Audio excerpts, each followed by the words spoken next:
My name is Ethan Poetic, that's my stage name. I've been a writer for the last 7 years. We met at Teen Haven Camp last year, where we were mentoring the youth at Teen Haven Camp outside of York, PA. Because after all, we are what we say, and our actions speak louder than our own words. I'm a poetry writer. The second part is a poetry speaker, aka performer and motivational speaker. Sometimes I actually wonder, what does it take for two parents to stay together? Let's see, the writing aspect I've been doing since 2005, so that makes it 8 years. The performing part since 2010, which makes it 3 years. Because a child should not be used as a pawn or a suitcase. They should be treated with love, respect, dignity. Yeah, I did get nervous at the Puerto Rican parade in Lancaster, PA.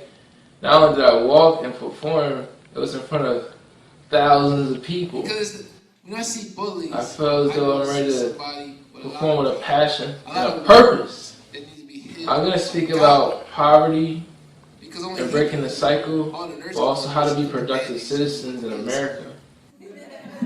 We thank you. God bless. And that is my poem. Thank you very much. Welcome, everybody. Welcome. My name is Ethan Poetic. I came from Lancaster. I traveled on trolleys, trains, and buses to get here. There were some obstacles, but I overcame them through Christ. And with that being said, I'm ready to perform. Education is our most important asset in the world. It's what's going to keep you growing, striving with gifts, blessings, and not depend on welfare, not depend on the system, which is limits you to be in a poverty-driven mindset. Why depend on the state when you can have things in your own hands and take care of your own business? Because if you want to become a homeowner, you got to make thousands of dollars. You got to make sure you have your credit history correct. You got to have a stable job. You must be willing to work with the bank.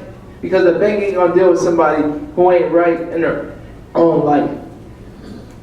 Education is what gets us far in life. Look at Dr. Martin Luther King. He sacrificed in the civil rights movement just to have us get an education, beyond and beyond. But yet, we're not taking advantage of that education because we want to quit.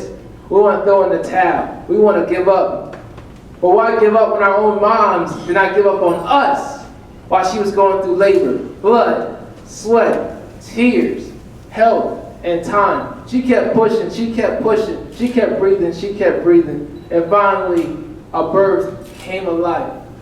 When you got your name called, somebody cut the umbilical cord, but more importantly, you made it through. When it comes to education, you must make it through. Whether it's high school, college, undergrad school, you must cross the finish line. Don't start something if you don't plan on finishing. And with that being said, we must break the cycle. Stop having sex before marriage, but we're just setting ourselves up for failure. We're teaching the wrong system. We're teaching the wrong moral.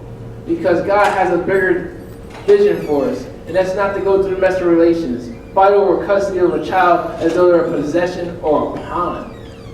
But more importantly, children are precious gifts of the next generation. They are so gifted, but yet they're not being nourished enough at home.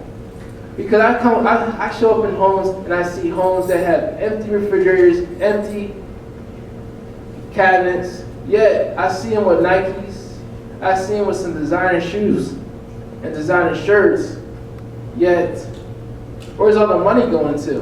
Because the parent's supposed to set the example of finances, moral reasoning, but more importantly, a parent's supposed to be a parent on a year-round basis, not for a season.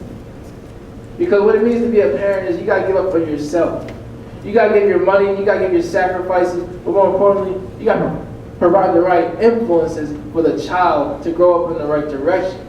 Because you got to plant the good seeds to produce good fruit and reap the harvest. And of course, you must be able to live life to the fullest. You got to wake up extra early in the morning. You got to go push yourself and stretch yourself beyond and beyond. Because in life, we may feel hard, we may feel driven to want to give up, but at the same time, we must be driven to want to succeed. Because there's always somebody watching us. After all, more is caught in the eyes of our apple than it is by cameras. The camera only sees one angle. Our eyes see multiple angles because we got faster flashes than the camera does. And with that being said, I want to simply say I overcame a car accident. I shouldn't be here, but I am here by God's grace. But I'm here to say, those of you who are in high school, those of you who are in college, it's time to cross that finish line. It's time to cross that finish line like Usain Bolt did crossing 100 meters when he especially broke the record. And with that being said, I am a believer. I am a person who is a big brother and a proud uncle of my niece Amir, who recently graduated kindergarten school. She made me proud. She made me very so proud, and I'm very ready to see her later on today and welcome her in my arms. And you've been great, Philly, for the city of brotherly love. Take care.